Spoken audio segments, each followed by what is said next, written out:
What's good, everybody? It is Friday, March 24th, 2023. This is your daily sports betting brand of record. We are powered, as always, by the almighty SportsLine, the best value in all sports betting, and it is not close. Now, I told y'all last night,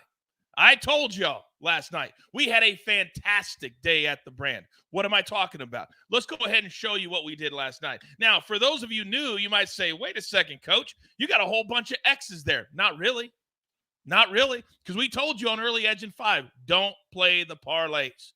But we let EC do what he wants. He would have been 5-3 if he would have played these straight. 5-3 if he would have played ththose straight, but alas, 1-3. So that was a fantastic day because hopefully none of you love to support him on social media. Oh, how does it feel now? All right, that's enough of EC for now. But we've got so much positivity going on, including our Early Edge Bracket Challenge. And we wanted to shout out those of you at the top. Randy Allen, Anthony, Matt, Parker, all doing your work. Sweet 16 wraps up tonight, Elite 8 tomorrow and Sunday. And those of you still working. Now, within our Early Edge crew, we're such competitors that we created this. Now, I know I'm not in the final 8. I get that. It hurts. But those who earned it, 3-1, 4 guys, 2-2. So it's very, very tight heading into night number 2 tonight. And here are the picks from everybody. If you want to tail your favorite capper, I encourage you to do so. These are the picks submitted for tonight's games. We will have new picks for Saturday as well. So with all of that being said, it doesn't matter when we get to this day if it's a positive or a negative, but this day just picks us up. Anybody new to the brand that you just found us, you found us on a really good day. We like to call this Big Pick Energy Friday.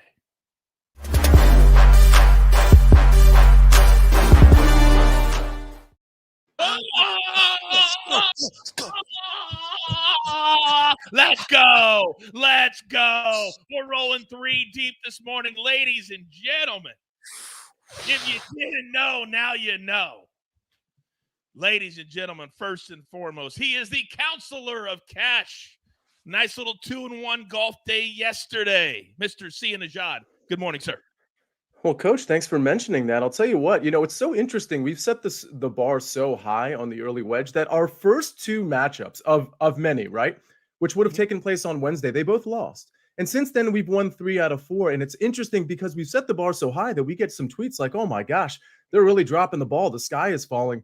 And for the record, not only have we won 3 or 4 since then, but we've already wrapped up one of our 3 group matchups because we just saw that Hideki Matsuyama conceded to Max Homa. So that plus 150 is cashed. We're probably about to cash the other one, Cameron Young, at plus 150 as well. And then we might lose the Sahith one. So we're going to be at the end of this day, hopefully with the matchup I have, very, very much in the plus. So everybody in golf, be patient. The sky is not falling. We're winning again. And oh, by the way, that little educate, entertain about Cantlay and Homa to get to the Final 4, that is still alive as well. Very live at plus 400 or plus 450, depending on which of them gets to the Final 4. Hello. I love Garcia. Damn, I love cocky Garcia. Now, next, he is the reason we call this show Big Pick Energy Friday. Ladies and gentlemen, please welcome the one and only Chip Patterson. Good morning, Chip. Good morning, Coach. Good morning, Sia. Good morning, Early Edge fam. Man, last night was just bangers. And I just love the fact that, we're sitting here. These lines are really tight. You're sweating everything. And maybe you were when you found out about, Adim Bona was not going to be in the game for UCLA. You were like, maybe you're going to be on Gonzaga. And then, oh no, UCLA is blowing them out of the water. And then UCLA does not have a single daggum field goal for 11 minutes. The swings in these games have been tremendous. I love sweating it here with you. Chris says Chip's been killing it on CBS. Ray says, I soaked up some Sia, Coach, and others this morning. Dude's got game. You guys are killing it. But we got a lot to get to today. It's time to go into our marquee matchups. We're going to talk about fading or following the game that we love to play. And we got 4 games to talk about, ladies and gentlemen. Let's start, see ya, with the first one. San Diego State and Alabama. Boy, number 1 seeds, few and far between these days, aren't they? Here's the number. Alabama laying 7.5, total 136.5. Now, let me point out, first weekend, unders like 80%. And we said yesterday, teams start to feel comfortable, don't they? And what did we see last night? 3 overs came in big. 3 overs came in big. See ya? How are you looking at this one? Yeah, if anything, I would probably lean the under here, but I'm not really a totals guy. In our bracket challenge, I ended up picking Alabama. I hate laying this many points, but I think a healthy Alabama team just really, really outclasses San Diego State. So for me, it's Alabama laying the points. Yeah, it's one of those situations, Chip, that we see all the time. Your team gets through the first weekend, it's all nice, and then the higher seeds normally, FAU excluded, starts to show their teeth. What do you think? Yeah, Furman and Charleston, who you beat? Come on, San Diego State. I mean, this is like, seriously, when you think about your path to get here, that's why I think UConn thumping Arkansas was so important, because if you do it against Iona, you do it against St. Mary's, okay, that's cool. You go and do it against a team with the athleticism of Arkansas. Now I'm starting to pay attention to you. And that's where I think this is just going to be such a shock to the system for San Diego State, because the jump in athleticism, the jump in length, the jump in what they're going to be dealing with, because we talk about San Diego State's defense. Oh, it's a great defense. And yes, they limited Furman. They limited Charleston. They limited a good Utah State team. But do you know what those teams are? They're not great defensively. And San Diego State's number 5 in defense. Alabama's 3. Alabama has just as good a defense as San Diego State and a top 3 pick in the NBA draft in Brandon Miller. So I just think that Alabama's the play here. Yeah, I do too. And if you're talking about the total, I'll go ahead and give my 2 cents. I would play the over here. Why? You see this all the time in Sweet 16 games, guys. We see it all the time. We saw it last night where teams are very loose. They're like, hey, I've already made it to the Sweet 16. Now let's go play some basketball. I'm not worried about the narrative of losing as a 3 seed. They just go out there and play. And that transfers into points. I would lean to the over here, 136.5. Alabama should play from the lead and speed San Diego State up. That's the game script that I think is going to happen. Love a game script play. By the way, have y'all talked about Inflategate? So there's a lot that's made out of the Wilson basketballs that they use in the NCAA tournament. They look a little bit funny on TV, and a lot of people are blaming the ball for why the shooting percentage from 3 and all throughout the first couple rounds was so low. And here's what we're hearing is that when you play a regular season game, the team managers are the ones who inflate the balls. And these are tournament administrators who inflate the balls. And the allegation is that these tournament administrators, who sometimes aren't basketball players, just get so excited and in the moment, they don't know that you actually don't want it overinflated. So these balls are overinflated, and that's why they're so bouncy and nobody can make shots. And I think that they have learned their lesson coming off the first weekend. And also, I was thinking about Madison Square Garden. I'm like, they know hoop. They know hoop in MSG. They're not going to overinflate those balls. So that is the conspiracy about shooting in the NCAA tournament right now. I think it's true. I'm a former player. I scored almost 1,800 points in college. I was a really good player at that level. We always had our guys do that for home games. We always had a little less air in it because it bounces right. It's easier to shoot. It's real. See it? You had something? Shame on the NCAA for changing the game, so to speak, when the tournament started. First of all, those like glow-in-the-dark balls, not for me. I truly, it's an eyesore. But the idea that the balls would be at a different inflation when things really get started in the, quote, playoffs in the NCAA tournament, that's absolutely ridiculous. And that is a decision that if you were going to change the balls in any way, shape, or form, it should have been done far sooner than the NCAA tournament. Shock to the system for some of these players, I'm sure. That's exactly right. But last night they figured it out, didn't they? Last night they were just shooting, just bangers. So maybe they did figure it out. All right, game number 2, the only other number 1 seed that is still remaining in it, and that's the Houston Cougars. And they are such a hard team to figure out. Such a hard team. Miami coming out of the ACC. They have been really good. Nobody's been talking about them, and all they've done is won their first 2 games. So, Chip, let me start with you. 7.5, same number as Alabama. Total, a little higher, 138. Your thoughts? Miami overs have been a great play just because they can get diced apart on the interior defensively. And as we know that those guards are absolutely terrific. I don't know if Houston has had to face a lot of teams in the American Athletic Conference and throughout its schedule with that kind of versatility of scoring at the guard position, whether it's a Jordan Miller, whether it's an Isaiah Wong, whether it's a Nigel Pack.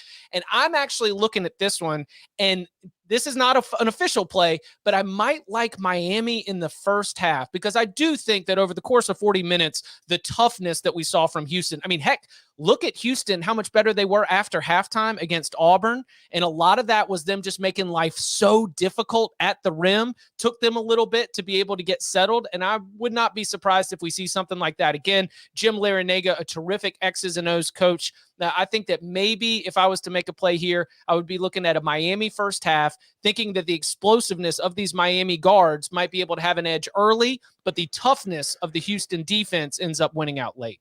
Well, that's happened last night. See, we did the exact same thing. AB told us right here yesterday on the show that UCLA was the play in the first half, and then Gonzaga would be the play in the second half. And that's exactly what happened. Do you agree with Chip's assessment? I do. And by the way, credit to AB. That was an excellent assessment there. That was one of the picks I got right, actually, having Gonzaga yesterday. But yeah, I actually don't mind Miami first half. This one is a really tricky one. I mean, my lean is to fade Miami against the spread here in terms of the total, but I don't mind the first half play. I really enjoy watching Miami. It's funny because when you watch them, just from an individual standpoint, you kind of see Jim Larinaga's footprint here. They are a fundamentally sound team, in my opinion. You'll see, let's say Wong get the ball, he'll give you he'll hit you with triple threat, he'll hit you with a jab step, and then he'll look to pass or drive. I mean, this is a really fundamentally sound team, in my opinion. I like how they rotate the ball. At the end of the day, I think Houston is too much for Miami. So if I had to bet this one, I think it probably gets away from Miami, but it's definitely a stay away from me. All right, very good. I watching Houston in their conference tournament, it gave me a lot of pause to back them, especially given 7.5 points for Miami. Little added bonus for you here on Big Pick Energy Friday. Guess who's in the chat? A man who was in the house last night for that all-time great performance by Kansas State. And there, if the announcers say diminutive one more time, he was the biggest player on the court. He was the biggest player on the court. 20 points, 19 assists, and M Squared was there to see it in person. He is up this morning in the chat. You have any questions, or just say, hey, Mikey, what was that game like? Go ahead and ask him. He'll answer in real time. Buckets is there too. Chip, I wanted to keep it positive today. All right. Well, there are some European qualifiers today. So if you have any questions on France and the Netherlands, we know both teams will score, courtesy of the Guru. Go ahead and ask Buckets in there. And by the way, Buckets is very close to being dead to me, because he backed EC 100% publicly on Twitter and bashed me in the process. All the things that I respect to a point. Now, game number 3, 9 p.m. Eastern tonight. This one is very interesting. A 15-seed Princeton that if you took the names off of the jerseys, and you watch their first 2 games, and you just asked a random person walking down the street, who's the best team out there? Princeton would have been the answer. They were clearly, from start to finish, the best team on the court. Now, they face a Creighton team that is also in uncharted territory. So, Counselor, I'm going to start with you. The number is 9.5, robust. Total 140.5. Your thoughts? Yeah, it was 10 for most of the week, and now it's been pushed down to 9.5 because I think Princeton's getting some money. It's a very frustrating team to play, and I don't really think Creighton is the type of team that is necessarily going to pull away from a ton of teams. I just love the discipline of Princeton. I don't think there's an outright win in Princeton's future. Creighton's very good, but the number's too high here. So if it's 9.5, if it's 10, I'd be on the Princeton side. By the way, guess who just got into the chat? Rebecca. I love what she says. Jumping in late. Happy Friday, friends. That's what we are here. We're not just acquaintances. We're friends. We're family. It's the early edge. What do you always say, Chip, when you say good morning on Friday? You say good morning to the early edge family. The fam. Yeah, they're here. We are. All right, Chip, your thoughts on Princeton Creighton? I think Princeton's going to get smiggity smacked. I think that this one's not going to be too close, but it is a stay away from the spread because it is the kind of game. I love that we're talking about game script here because when you get this late and the lines are so tight, you really do have to commit yourself to the way that this is going to play out, the matchups on the floor, because we saw Princeton against 2 7-footers, Azuolas Tubelis and Omar Ballo in the first round against Arizona. They said, okay, we're going to pack it in. We're going to make it tough for them. We're going to dare your guards to beat us from deep. Kirk Kriisa couldn't do it. Courtney Ramey couldn't do it. And that was, Arizona's big downfall. Then all of a sudden they do a totally different style against Missouri, say we're going to play a little bit more up tempo. And I just think that what we have in Creighton is you've got to deal with 7'1" Ryan Kalkbrenner, who's averaging 15 points per game, leading the nation in field goal percentage, and he's got 2.2 blocks per game. So it's a little bit of that same challenge from Arizona. But the problem is you have extremely capable three-point shooters. You've got Ryan Nembhard. You've got Trey Alexander. You've got Baylor Shireman. And that's where I think that Princeton's going to find itself just overwhelmed because if you commit too much to stopping Kalkbrenner inside, then you're going to see what happens to Baylor, which is that one of those guards are going to go off from deep. And then if you try to run your three-point shooters off the line, you're going to open things up for Kalkbrenner inside, and scoring at the rim is going to be tough with Kalkbrenner down there. So it is a stay away on the spread because the way that I've gamed out this matchup, it will never be in doubt, but the spread might. So you might be sweating some free throws as Princeton might be trying to slow the game down and get it to the final 4 minutes. And that is actually, it's kind of a reverse thought process. That's actually why I would lean to the over. Because if you guys don't think game script matters, look, all 4 games last night, exactly what we talked about. Kansas State, Michigan, tight, right? Overtime. UConn, better than Arkansas. We said it. They won by 23. Tennessee, it's all about defense. The under came in. Then you got Gonzaga, UCLA. We already talked about it. Game script matters. And then it leads right to the results. So, game number 4. The last game tonight. And last night, the last game wasn't necessarily the best game of the night because K-State was so good, but it was awesome. And this one should be too. Xavier and Texas. The Longhorns, ever since the Big 12 tournament, they have been awesome. Here's the number, boys. Texas lane 4, the total 149, 9:45 p.m. Eastern. Are you fading? I guess I should ask all the 3, but you've been answering correctly. Let me start with you, Sia. Fading or following the favorite here? I'm going to be following the favorite here. I think, some of this is influenced by Mikey in the chat. We talked about this last week where he thinks Texas, and I think he filled out his bracket as such, Texas might be one of the best teams in the country. And I'm starting to kind of follow suit here. I think they're too athletic for Xavier. Both teams have been playing very well, and Xavier's a very good team, but I just think some of the superstars for Texas are playing well. I love their defense. I love their offense. I think they're going to be able to cover Xavier along the perimeter and maybe keep that three-point shooting lower than expected. I just like Texas here. I think they end up pulling away. Maybe it might take the second half to pull away, but I think they end up pulling away here. Chip, when you have a team like Texas, and Xavier is one of those teams that love to play fast, but if things go sideways, that can make things open up, as Sia just said, so much quicker. Your thoughts? Yeah, and Texas is so much deeper. It's the thing we've been saying about the Longhorns. They can go 7, 8 deep and feel very confident that they're not going to have a drop-off in the level of play. Xavier's like a 6-man rotation. They really don't go deep on that bench at all. So, any twisted ankle, any kind of foul trouble, the margin for error for this Xavier team is going to be really tough. And I think that Rodney Terry, in sort of the toughness and the athleticism and the way that this Texas team has played since the start of the Big 12 tournament, he knows that. He knows that they're deeper. He knows that if they turn this into a track meet, put more possessions in the game, you increase the likelihood that Texas wins. Love Texas in this spot, would definitely lay the points. And the key for me is that Texas is a team that can be able to pull a 20-burger off the bench, while Xavier right now ranks 310 out of 363 teams in Division I in bench minutes. They just don't go that deep, especially after the loss of Zach Freemantle. Unbelievable analysis from the both of you on all 4 games. But the disrespect that is going on right now, as 2 of you are being professionals, 2 of you come prepared to the show, and at the same time, Buckets is over here in the chat, quote, "You have a Twitter? I'll follow you, and we can get down in the DMs." What? What does that Get mean? down in the DMs? What are you doing? Buckets, get down in the DMs. It's a new one for me, but okay. You got a Twitter? Straight up.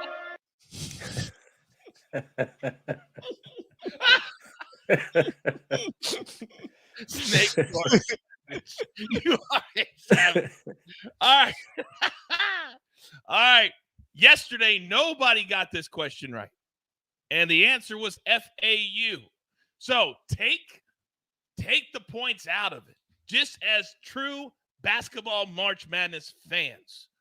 Chip, I'm going to start with you. Give me one underdog tonight that you say, you know what? They can win on the court. They can get the upset done. Oh, it's Miami. Like if we're going for like true seed line upset, the Hurricanes can absolutely go and give it to Houston. The way that they do this is going to really need to have a great performance by Nejad Omier, but he has been fantastic. He doesn't stand. Like if you stand next to Omier, he's listed at 6'7". He's barely 6'6", but he plays really, really big. And one things that those Houston bigs are able to do is, again, make things so tough at the rim, win the rebounding battle. If Omier gets out there and has like 14, 15 rebounds and is able to assert his presence down low, then the guard advantage, I think, plays to Miami. Of all the sort of seed line upsets that we're looking at, Miami has the ability to actually advance to the Elite Eight. Okay, I think I agree with you. By the way, my apologies to Danny Brasco. He did, according to Ramon, have FAU yesterday. I was just so blown away by his analysis, I forgot that he picked FAU. Mm-hmm. Yeah, I know you were too. He was amazing. He was amazing. Danny Brasco was excellent. I thought I picked FAU too, but I may not have in defense of that. But Danny was excellent. I can't wait to have him on soon to talk college basketball. And I'll tell you what, my answer to this question is the same. I'm looking at the Doppler radar, and a hurricane is a coming. And I think Houston, I don't think they will get upset, but I think they can get upset. I really like how Miami's playing. Miami has to play really good basketball on both ends. I think they can do it, and I think they can. Houston is one of those teams that can have sort of those Tennessee moments where they can just slip up and not score for a stretch. And if Miami can take advantage of that repeatedly, they can win this game. Yeah, I think this is a fairly, when you really look at it and you break it down, this is a fairly obvious answer. Because when you look at because of the other three games, and I just don't see a scenario that Alabama loses or Creighton to Prince. I just don't see that. So I agree with you guys as well.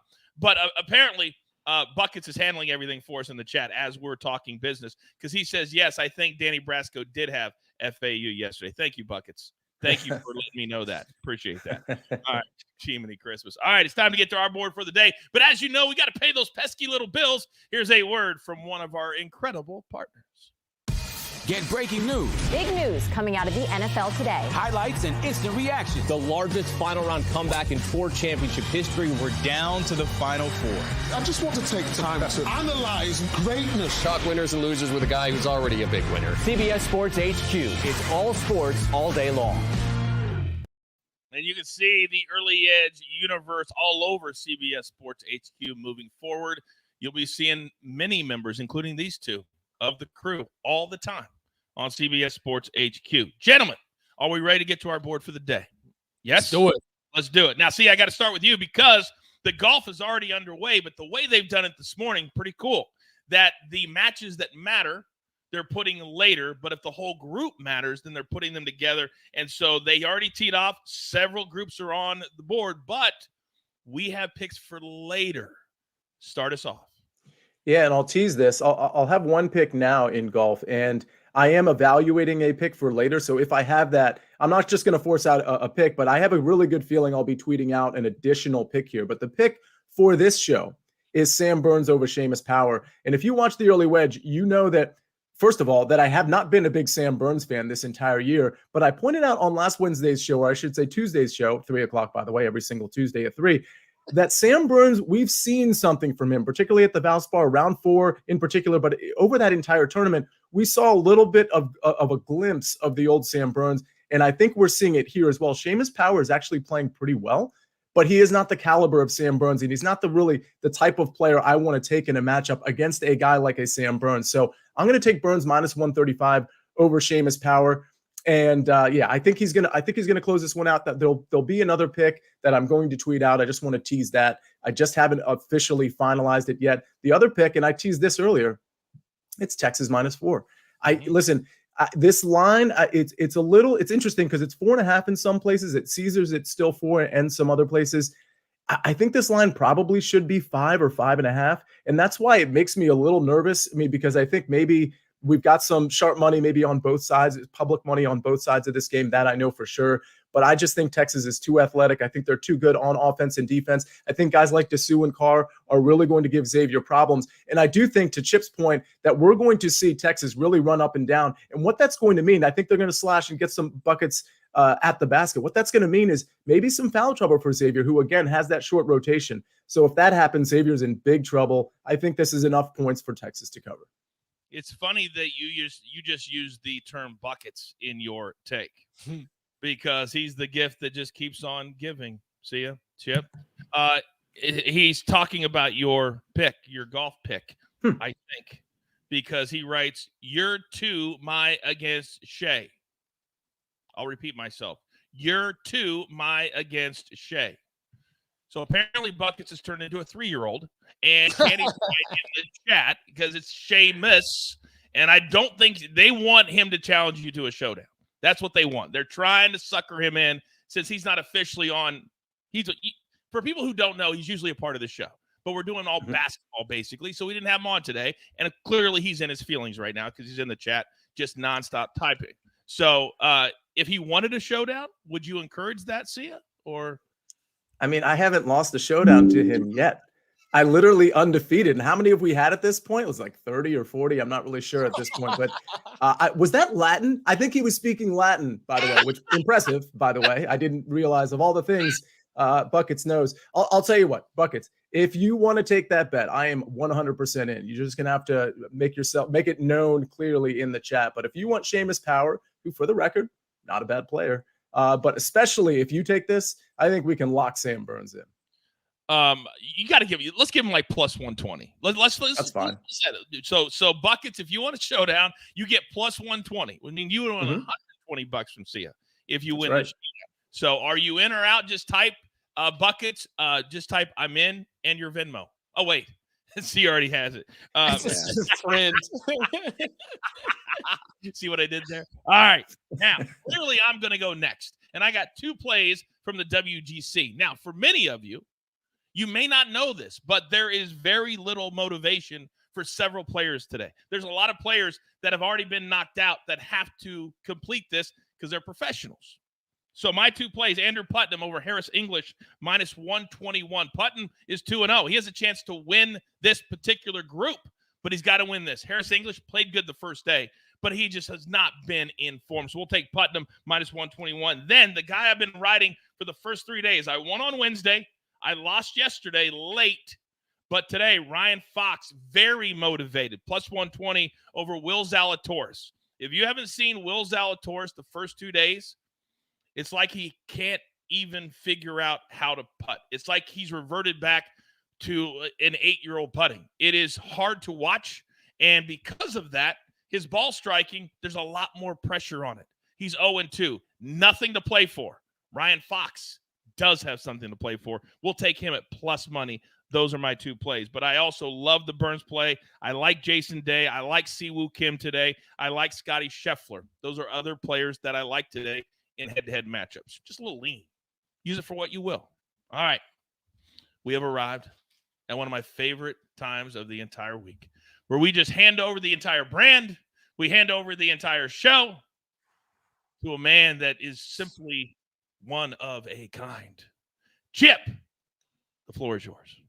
Oh, we began with Friday's Sweet 16 action out in Louisville, and you know, if you couldn't tell by the tone of my voice, that it is roll MF Tide. We are going to lay the 7.5 against this San Diego State team because, like I mentioned, Alabama is just as elite as San Diego State is defensively, and Alabama has more offensive options that you would take before you get all the way down to Matt Bradley, who has been very good for San Diego State in close games throughout his career, but this game ain't going to be close because San Diego State, if it gets behind by a lot of points, just doesn't have the horsepower offensively to be able to overcome a deficit. We've seen these big swings. We've seen these blown leads, but the common thread is being able to have a team or a player or players who are going to be able to go out there and get you those quick scores. It's just not the way San Diego State handles business. I'm laying it with Alabama. Now, I'm going to go ahead and jump ahead of something because we got to get this locked in.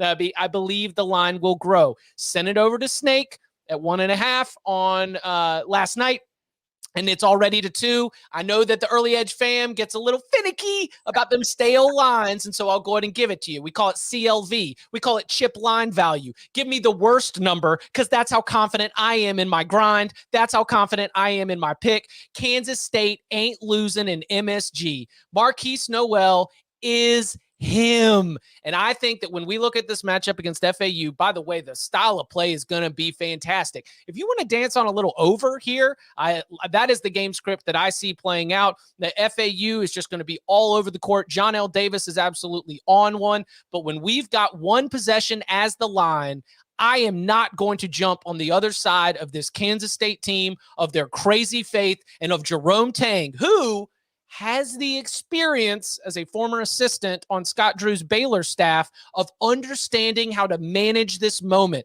You just had a crazy Sweet 16 game. Now you've got to be able to refocus. You've got to turn your attention to the game planning and the preparation for FAU. He has won a national championship as an assistant. He has a coaching edge here against Dusty May. I will take Kansas State. I will lay the 2. And again, I'm handing it out now because I would not be surprised to see this dance out to 2.5, 3, or beyond by the time we get to tip off. Yeah, Street Sweep says Chip talking the truth, and Cats have Mr. New York City. That's who he is. Last night, those 19 assists, by the way, those weren't just 19 assists. They were highlight level assists. Arguing with the coach to let your guy go backdoor that was next level kind of stuff. Next level. Now, and somebody pointed out that that's New York City hoops, that when you think about highlights of New York City hoops, it's passes, it's the assists, it's the dimes, it's the, that's what makes you gasp in Madison Square Garden. It's being able to just deliver that awesome bounce pass through the defense to the wide open layup. I mean, it really feels like something special is going on with this Wildcats team. That's why I told you guys there is nothing, and I spent 2 glorious years at MSG Network. Got to do Knicks games. There's nothing like playing at Madison Square Garden for pros, for college kids, for high school kids. Rick Pitino tweeted yesterday, by the way. He said, how great is this game? Wouldn't it be nice to play every home game there? He's trying to get St. John's back in the Garden. Whether or not they want to pay for it is another story. See it? You know we're the most transparent show in sports betting, are we not? We are. And when we make a mistake, we correct it and then give out something else. Do we not? We do. We made a little mistake on the Sam Burns play. It went off earlier than expected. Correct. It literally just went off. You could have, when I made the bet, you could have technically got it in, but it literally just teed off. So we didn't give them enough time. I do have a backup play, Coach, to your point. As do I. So why don't we give out your backup play right now, sir? Well, it's actually one of yours, and it's one I was going to tweet out later. But to your point, some of these tee times got moved up. Now, just to be clear, I knew that they were starting early. What I didn't know was that they were shifting some of the groups around. So I came into this show knowing that Sam Burns, I think it was originally projected at 11:30 Eastern Standard Time or something to that effect. But they clearly moved his group up just for the reasons that Coach mentioned earlier. Sorry. What he also mentioned earlier was Jason Day. I like Jason Day over Colin Morikawa, -110. He's a slight dog here. You're going to see Colin at -120. They're kind of both at a minus number at DraftKings and some other places. Give me Jason Day. He's the better putter. He's got the better short game. I worry about Colin Morikawa. The ball striking's there for sure, but it also is for Jason Day. I worry about Colin with the short game, with the putter. So give me Jason. I've already bet that myself. I already loved it. Love Jason Day. Morikawa's just not in good form. And Jason Day is, and his short game is immaculate. My other play that I love is Matthew Fitzpatrick, -134 over Sahith Theegala. Theegala has looked horrible the first 2 days. He just has. Yesterday, he was 6 down on the 11th hole. 6 down on the 11th hole. Today, Matthew Fitzpatrick at 1-1. He has a shot. He is very much alive in this tournament. Theegala is just playing out the string. Look for those kind of matchups today at home. If you find somebody that's 2-0 or 1-1, taking on a guy that's 0-2 and literally has the gassed up jet ready, lean into those matchups today. Lean into those. All right. Grab your paper. Grab your pencil. Here is the recap courtesy of the Snake on the ones and the twos. Remember, more best bets on Early Edge and 5 at 4 p.m. Eastern today, and there will be no same-game parlays. I can promise you that. Chip Patterson, Alabama -7.5. And then K-State on Saturday. What a banger is going to be at the world's most famous arena. Then for me, if you're going to cash with me, you're going to do with these two. Andrew Putnam, -121 over Harris English, and Ryan Fox. He is crazy like a fox. +120 over Will Zalatoris. This is a perfect example of how name value dictates the number and not actually form. Ryan Fox is a really good player. Then Nejad, Jason Day over Colin Morikawa. Look how fast Snake is with that. And then Texas -4. Real quick, guys, because I know I'm not going to see you until next Friday. Of the remaining games in March Madness, I want you to tell me one thing. What's the one thing that you're most looking forward to throughout this weekend? Sia, let's start with you. Oh, that's an interesting one. I'm looking for the storylines. I think the Kansas State storyline is extremely compelling. So that's really what I'm looking for. I don't have a dog in the fight in terms of a team that I'm really rooting for, a team that's going to win the bracket for me. So I'm looking for the storylines. I'm looking for the players that I really want to get behind. And I got to say, Chip's really inspired me too. I really like the Kansas State story. You mentioned Keontae yesterday, Coach. But Noel, I mean, this is a really easy team to get behind. FAU is another one of those teams. It'd be really cool to see one of those teams in the Final Four. Oh, and by the way, I see the chat talking about our showdown bet. Just so everybody knows, when Buckets and I made the showdown bet, they literally hadn't teed off yet. So that one is still on. They're still on hole one. Nobody's scored anything yet. So the showdown, Burns versus Power. Excuse me. I'm all choked up because I'm going to win another $100. Honestly, that's what this is. I'm like, I can't believe it. It's just an embarrassment of riches. I just want everybody to be clear. While that bet is kind of off the board, some of you may have gotten it. The showdown is still on the board. And then, of course, Jason Day is also on the board over Colin Morikawa. So Buckets did say he was in. He did say he was in, correct? Oh, yeah. In capital letters. Oh, in caps. Okay. I missed that one. All right. Chip, talk to me. UConn started the season 14-0 with 13 double-digit wins, including a 15-point win against Alabama, the #1 overall seed in the tournament. The predictive metrics and power ratings have considered UConn a top 4, top 5 team all season, and they right now, through 3 games, are looking to live up much closer to those power ratings than to that seed line, which at #4 means they're outside of the top 10. I think that the matchup against Gonzaga is absolutely tremendous. And here's what I'm looking at. It's Adama Sanogo going up against Drew Timme. If they neutralize each other, it's big advantage Huskies because I like the rest of the pieces, Tristan Newton, Jordan Hawkins, Andre Jackson for UConn, much more than I like the other pieces for Gonzaga. But what we saw from Drew Timme was something special. That is a phenomenal matchup that we get in the Elite Eight with the Final Four spot on the line. My gut is saying UConn might win it all, but this is going to be tough to get past Timme. That's the thing this weekend I'm looking forward to. Yeah, Timme last night set the all-time record for most 20-point games in the NCAA tournament by a player. The all-time record. Congratulations to him. That game is going to be a banger. Can't wait for both tomorrow in New York and then out in Las Vegas.